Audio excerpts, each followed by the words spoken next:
Saudara semua, hidup itu adalah sebuah perjalanan, betul tidak? Setiap hari kita bangun di pagi hari dan kita menjalani kehidupan kita.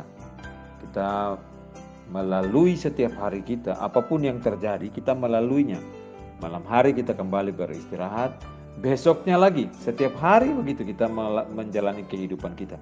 Hidup itu suatu perjalanan dan berhentinya hidup itu adalah ketika saudara dan saya punya masa waktu kehidupan kita telah selesai. Jadi setiap pribadi di dalam hidupnya berbeda-beda waktu di dalam perjalanan hidupnya. Nah saudara, saya baru saja melihat sebuah tayangan singkat di YouTube berdurasi 4 menit 31 detik tentang seorang fotografer yang bernama David Crockett. Nah David Crockett ini berasal dari KOMO TV di Seattle di Amerika Serikat. Dia adalah orang yang selamat dari peristiwa meledaknya gunung api St. Helens pada tanggal 18 Mei tahun 1980. Nah saudara, David Crockett ini dia berada di kaki gunung itu. Nah di dalam video itu ditunjukkan bagaimana situasi ketika gunung itu meletus dengan luar biasa. Nah David Crockett ada di kaki gunung itu. Nah saudara, gunung meletus dengan begitu luar biasa dan orang ini bisa selamat. Nah saudara, saya mencoba mencari tahu apa yang terjadi dan rupanya memang ada sebuah buku yang menulis tentang peristiwa ini. Nah saudara, hampir 10 jam orang ini berada di bawah ledakan yang begitu besar dengan bebatuan-bebatuan yang runtuh, menguburkan segala hal. Keadaan yang cerah berubah jadi gelap gulita dan semua hal terjadi dengan sangat cepat. Saudara, orang ini diselamatkan dengan cara yang dramatis. Setelah 10 jam helikopter memantau, melihat dan menemukan dia. Kemudian dia diselamatkan. Nah, saudara, dia menuliskan pengalaman mengerikan itu di dalam sebuah tulisan. Dia berkata demikian, selama 10 jam itu saya melihat sebuah gunung runtuh. Saya melihat hutan menjadi lenyap. Saya melihat bahwa Allah adalah satu-satunya pribadi yang tidak dapat goyah. Saudara perhatikan ini, kalimat ini yang terakhir bagus. Saya melihat bahwa Allah, David Crockett mengatakan bahwa dia melihat bahwa Allah adalah satu-satunya pribadi yang tidak dapat goyah. Lalu dia melanjutkan, entah bagaimana saya merasa bahwa saya diizinkan untuk memulai kehidupan dari awal sesuai dengan apa yang dirancangkan Tuhan untuk saya. Saudara, tidak ada satupun di dalam dunia ini yang tidak juga, termasuk gunung yang besar, yang tidak dapat hancur. Hanya Allah yang benar-benar tidak berubah. Hanya Allah yang tidak dapat berubah.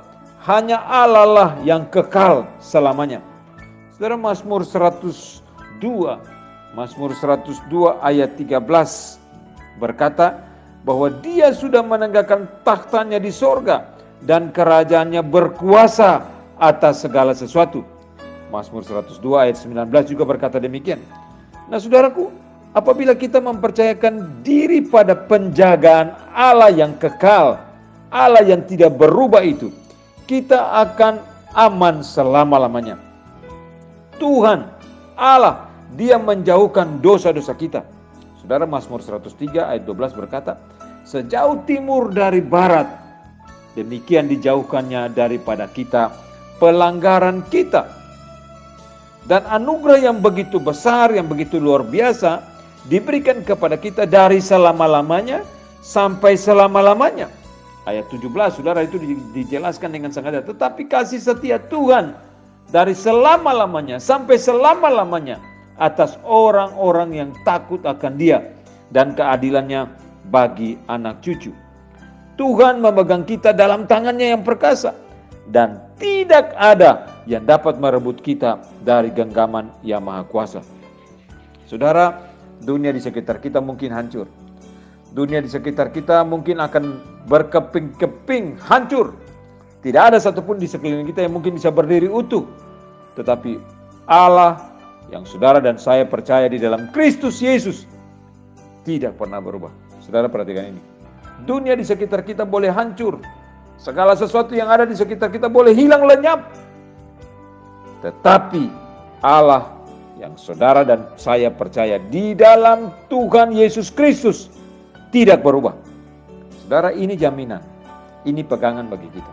Kita memegang, kita percaya, kita mengandalkan Tuhan yang kekal, Tuhan yang tidak berubah, Tuhan yang setia, Tuhan yang selalu mampu dan sanggup untuk memegang kendali di dalam kehidupan kita.